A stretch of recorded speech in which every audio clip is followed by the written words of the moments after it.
Құрметті қонақтар, жергілікті тұрғындар және қоғамдық тыңдаушылар. Бүгін кезекте қоғамдық тыңдауда Арыстан кен орнының нөмірі 66 ұғымасын жаңғырту, Арыстан кен орнының нөмірі 311, 331, 431, 441, 601, 602, 604, 605, 606 ұңғымалардың алаңдары мен кірме жолдарын салу жобасына қоршаған ортаны қорғау бөлімі және табиғатты қорғау іс-шараларының жоспары талқылануға шығарылып отыр. Қоғамдық тыңдау Қазақстан Республикасының экологиялық кодексінің 96 бабына және Қазақстан Республикасы экология, геология және табиғи ресурстар министрінің міндетін атқарушы 21 жылғы 3 тамыздағы нөмірі 286 қоғамдық тыңдаулар мен өткізу қағидаларын бекіту туралы бұйрығына сәйкес өткізіліп отыр. Қоғамдық тыңдаудың төрағасы ретінде өзім Салтанат Қолғанатқызы Дәлеуова, қатысушы ретінде КЖС Прожекті консультинг жауапкершілігі шектеулі өкілі Сақтау Самал Махамбет қызының кандидатурасына ұсынылады. Қарсылық жоқ қой? Бір ауыздан сайлап, аталған қоғамдық тыңдаудың мақсаты Кенсары жауапкершілігі шектеулі жауапкершілігі жоғарыдағы көрсетілген жобаларды талқылау. Ендігі кезекте қоғамдық тыңдаудың регламентіне тоқтала кетсек, баяндама жасауға 10 минут, қосымша сөйлеймін деушілерге 3-5 минут беріледі.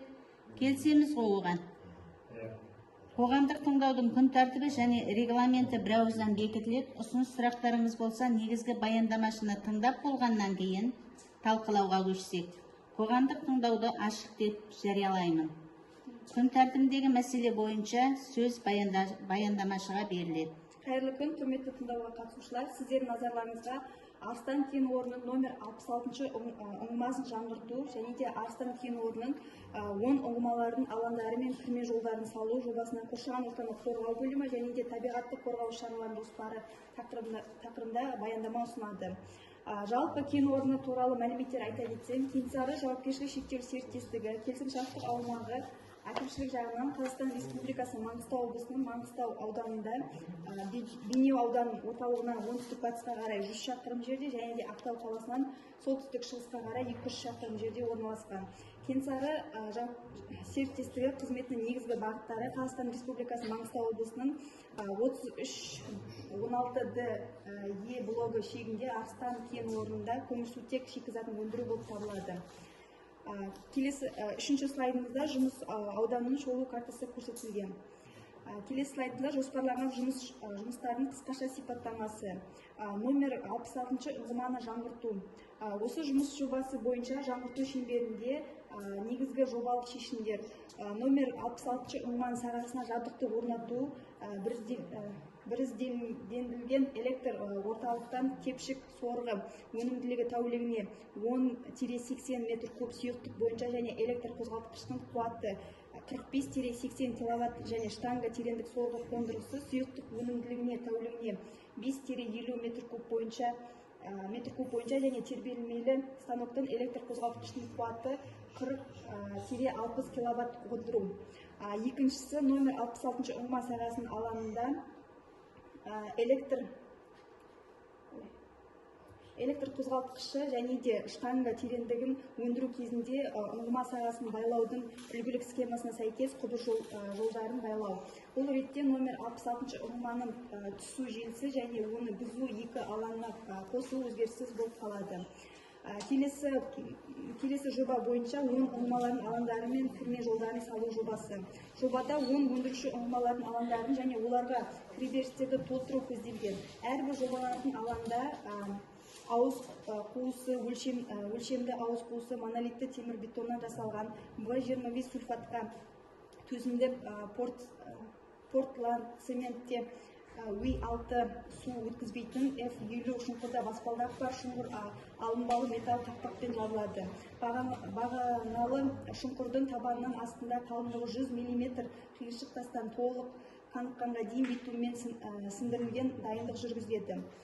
Якірлер өлшемдері тартқыш якір монолитті темір бетоннан жасалған В25 сульфатқа төзімді портланд цементке өткізбейтін F50 аязға төзімді бетон конструкциясында жөндеу агрегаттың тартқыштарын бекіту үшін якорь орнату қарастырылған. Тартқыштардың якорь табанынан астында толық қаныққанға дейін битуммен сіңдірілген қалыңдығы 100 мм қиыршық тастан дайындық жүргізіледі. Жөндеу агрегатына арналған алаң көлемі 4-14 метр. Жоспардағы алаң өздігінен жүретін жөндеу агрегатын орнатуға және жөндеу жұмыстары кезінде сағалық шұңқырды қорғауға арналған. Алаңды жоба ГОС 225-912-2015 жылы бойынша әуе айлақ тақталарының қарастырылған. Қиыршық тастан жасалған пандус қарастырылған. Плиталар толығымен қаныққанша битуммен сіңдірілген, қалыңдығы 50 мм қиыршық тас негізінде қойылады. Атмосферлық ауаға әсерді номер 66 ұңғыма жаңғырту жобасы бойынша құрылыс кезінде ластаушылардан шығарылуы 19 бірлікті анықталды. Оның ішінде ұйымдастырған 6 бірлік, ұйымдастырмаған 13 бірлігі. Ластаушылардан шығарылар көлемі құрылыс кезінде 0,162 тонна кезеңді құрайды. Ал пайдалану кезінде атмосфера ластаушылардан шығарылу көздері 4 бірлігі анықталды. Оның 4-еуі де ұйымдастырмаған болып табылады. Пайдалану кезінде ластаушылардан шығарылардың көлемі 0,579 тонна кезеңді құрайды. Келесі слайдымызда 10 ұңғыма алаңдары кірме жолдарын салу жобасы бойынша алаңдар мен 16 бірлігі атмосфера ластаушы заттар шығарылар көздері анықталды. Оның ішінде 4-еуі ұйымдастырылған, 12-сі ұйымдастырылмаған болып табылады. Құрылыс кезінде ластаушы заттар шығарылардың көлемі 2,761 тонна кезеңді құрайды. Келесі слайдымызда атмосфера шығарындыларды азайту жөніндегі іс-шаралар. Олар жұмыс өндіру технологиясын дәл сақталуын бақылау, барлық технологиялық параметрлерді қатаң сақтау, жабдықтың герметикалығын тұрақты бақылауды жүзеге асыру, технологиялық процестің барысын тұрақты бақылауды жүзеге асыру, қызметкерлерді төтенше жағдайларға ден қоюға үйрету, өртке қарсы қауіпсіздік нормалары мен ережелерін сақтау, атмосфераға ең аз шығарындылары бар заманауи жабдықты пайдалану, жабдықтың беріктігі мен герметикалығын қамтамасыз ету, және де технологиялық жабдықтарды жоспарлы алдын алу жөндеулерін және профилактикасын уақытылы жүргізу. Зиянды заттардың таралуын есептеу, талдау, санитарлық қорғау аймағының шекарасында барлық ингредиенттер бойынша жер бетіндегі концентрациялар атмосферлық ауа сапасының критерияларының аспайтынын көрсетеді. Қоршаған ортаның қалдықтармен ластануын болдырмау жөніндегі іс-шаралар. Кәсіпорынды пайдалану процесінде пайда болатын өндіріс және тұтыну қалдықтары арнайы бөлінген уақытша сақтау орындарында, яғни тығыз жабық контейнерлерде жинақталады. Қауіпті физика-химиялық қасиеттері бар қалдықтар үшін кәсіпорын аумағында қалдықтардың қауіпсіз айналымын бақылау көзделген. Қоршаған ортаның қатты қалдықтарымен ластануын болдырмау үшін Қазақстан Республикасының нормативтік талаптарға сәйкес іс-шаралар жоспарланған. Олар арнайы сыйымдылықтарда және арнайы жабдықталған алаңдарда өттілігі бойынша сұраптай отырып проматоктарды түгендеу және де жинау. Жоспарланған іс-шаралардың орындалуын бақылау. Келесі судың күйін әсерін бағалау. Номер 66 ұңғыма жаңғырту жобасы бойынша су тұтыну және су бұру балансы құрылыс кезінде 19,187 метр куб жылына құрайтын болады. Ал 10 ұңғымалардың алаңдары кірме жолдар жобасы бойынша барлығы құрылыс кезінде 149,457 метр куб кезеңді құрайтын болады. Құрылыс кезінде түзелетін қалдықтардың жинақтау лимиті номер 66 ұңғыманың жаңғырту жобасы бойынша жылына 1,925 тоннаны құрайды. Барлық қалдықтар жинақталуына қарай одан әрі қайта өңдеуге лицензиясы бар мамандырылған ұйымдарға берілетін болады. Номер 66 ұңғыма жаңғырту жобасы бойынша пайдалану кезінде түзелетін қалдықтардың лимиті барлығы 0,254 тонна жылына құрайды. Келесі жоба бойынша құрылыс кезеңінде түзелетін қалдықтардың жинақтау лимиті 10 ұңғыманы алаңдары мен кірме жолдары жобасы бойынша 5,608 тонна жылына құрайды. Жаңа айтып кеткендей барлық қалдықтар жинақталуына қарай одан әрі қайта өңдеуге лицензиясы бар мамандырылған ұйымдарға беріледі. Ең соңғы слайдымызда қоршаған ортаны қорғау жөніндегі іс-шаралар жоспары көзделген. Олар жұмыстарды жүргізу аумағында шаңды басу жөніндегі жұмыстарды жүргізу, жер қойнауының жай-күйіне мониторинг жүргізу, техникалық және ауыз су шығын нормаларының сақталуын бақылау жүргізу және де өндіріс және тұтыну қалдықтарын одан әрі кәдеге жарату, қайта өңдеу үшін кен орнынан шығару. Осымен баяндама аяқталды. Сұрақ бар ма жоба бойынша? Мен айтайын. Отырмай дейін бе, тұрмай дейін? Айта берсін. Фамилияңызды айтып жүрсіз. Мен жалпы түсіндім, мен бәрін түсіндім. Сіздер жаңа қалдықтарды шығарасыңдар. Сол енді жалпы қалай болғанда да осы жерде согласие болу керек. Солай ғой түсіндім. Иә, лицензиясы бар, мамандырылған ұйымдар. Бұның жаңа тепкіден де келді, бәрін естіп отыр. Жұмысқа адам алмайсыңдар. Ол енді тағы да естіп отыр. Жұмысқа алатын адам жоқ, не жоқ деп ондай. Орын жоқ. Жақсы. Енді мен мешіттен келіп отырмын, ана мешіттің ремонты бар. Соны ауылға мына көмектесін келсін. Бәрі сіздер мына жерден бәрі жиналыс өткізіп отырсыңдар. Сондай деп аласыңдар, соны туралы қағазға қол қойылады. Сол бойынша сіздер аяққа тапсырасыңдар. Осындай жиналыс өткіздік, сондай согласие осындай болып сіз мекемеге қойын сол келісімнің үшін жасап жатқан. Сондықтан мен жаңағы мен сұрағымды қойып қояйын, сірә жұмысқа адам алмайсыңдар. Енді мен ана мешіттің ремонт ішкісін жасап берді, 5 бай дейтін жігіт. Енді сыртқы ремонты бар. Соған көмектесін. Әкімшілік сіздерді айтыңдар қостаңдар. Мен Саят Өстің мешітті 2005 жылы мен салдым, 20 жыл болды. Ешкімнен ештеңе тиын алған жоқпыз. Қара тиын алған жоқпын. Халықтан бір тиын ақша алған жоқпын. Күні бүгінге дейін қалтамнан светін төлеп отырмын, газын төлеп отырмын. Ол менің жеке меншік мешітім емес. 2,5 мың Саят Өсте тұратын халықтың мешіті. Менің жеке меншік мешіт салған жоқпын. Оны діни басқармаға өткіздік. Менің атағым да өте салынды, жер солай алынды. Соның басынан аяғына дейін жүрдік. 2003-тен 2005-ке дейін жүгірдім. Сол ақшасын алдырттым, салдырттым, қойдырдым. Отырып сіздерге әңгіме айтып отқан жоқпын. Ішкі ремонтын осы жерде 5 бай дейтін жігітке былтыр жасаттым. Ауылдың базары жасап берді ол. Ауылдың базары жасаған жоқ. Қалпақтар жасады.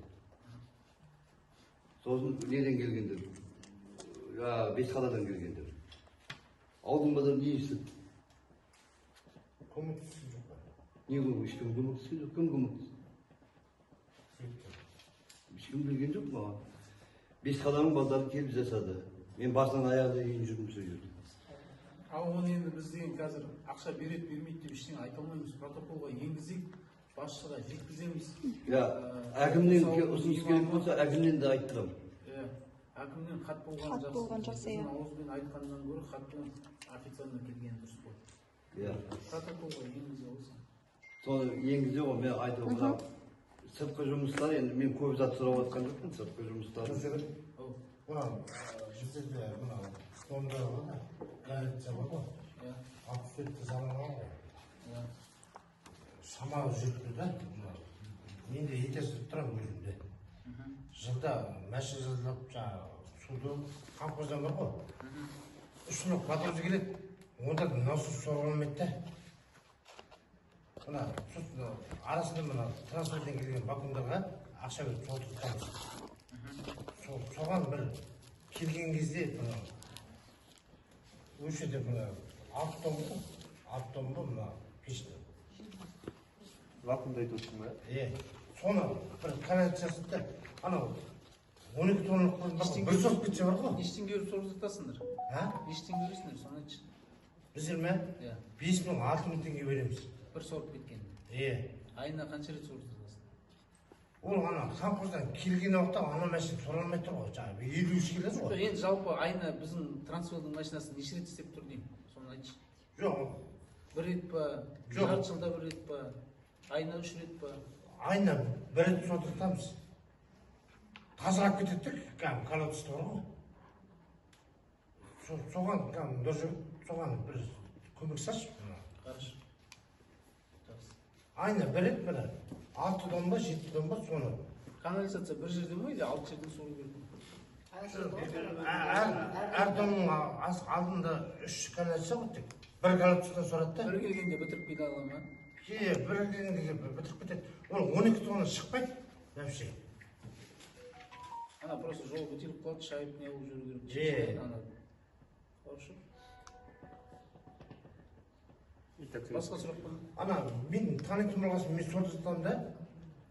Ана басқалар келеді, ақша сұрап жатыр, бірдеме деп шығады да жаңағыдай. Хорошо. Мен енді бұны айтып едім кімге. Сауыржанға айтып едім. Кейін жұмыс жасадың ғой, жұмыс жасап жатсың ғой. Жұмысым көрініп жатыр. Мына жерде канализацияны жасатып бітірдік. Сосын ана пешті кім біреулер алып тастайды, ана мынау деп кім біреулер шықты ғой. Ешқандай оны алдырмайсыңдар ана сооружение. Вот себебі оқып сонда айталады. Мынаусы не ғой? Сұрамайды, дірілдеп кетеді де. Ана Nasıl bakın? Kıyım. Şurada ана karabuz kopması var. O tulva şişiri var onun Ana, tulva onun sesi bitmez var. kıyım. Sırası tek. Бәрін істеп да. Бұлар скважиналардан шыққан қалдықтар тұр ғой мына. Соны шешсе. Барлығы қайда кетті? Жаңағы лицензияр мекемеге беріледі, мекеме қайда кетті? Айында Бұл жердің полигондары бар ғой, сол жаққа апарып немесе переработка жасайды деген. Сөйске келе ме? Жоқ, өздерінің полигондары. Сіз қай мекемемен жұмыс жасайсыздар? Отходты алып кететін. Мысалы отход алды да қайда төгеді? Айтып тұрмын ғой, өздерінің полигондарына апарады ғой осы. Ол жақта переработка жасайды или жаңа захоронение Алтыншы разъезде шағала сервис деген мекеме бар. Бізде болды ғой. Бұрын бізде іште болды, қазір өздерінің полигоны ана коммунайдың ПСН бар ғой, темір жолдың бойында. Соның артымен бұрылып кетеді, содан соның артында бір 2-3 километр жүретін шығар сол темір жол жағалап. Сол жерде өртеніп жоқ болып кетті соңғы неге эксплуатация кетті. А неге жоқ болып кетеді? Жаңа әкім мені шақырып жатыр, сол жаққа барып келейін деп тұрмын. Ол ағамна қазір жаңа протоколға енгіземіз, сіздің сұрағыңыз бойынша. Сосын оны енді мен уәде бере алмаймын, ағам ана айтып жүрмін, басшыларға жеткіземіз. Ары қарай әкім өзі хатын жазсын. Жаңағы кім нететін болса, ауылдың әкімінің нететін болса, әкімге неттіреміз, сыртқы ремонтын бір жасап. Жазған, жақсы. Қазір. Қазір проект бойынша давай сұрақтарын қойып қойып протоколға енгізетін негізі. Сіз енгіздіңіз ғой, қарны? Иә, қазір. Акиматқа қатысы беді. Барады, осы айда нәлін қылды. Өйтіп жүреміз бір айына бір рет уақытын белгілеп қойсақ. Болмаса әкімді айтпай, әкім жаңағы неге қартқа шықсын міне. Өздерің қатырып жасамыз. Жабық деп жариялайды. Айына бір келіп жатыр. Жабық болсын камераны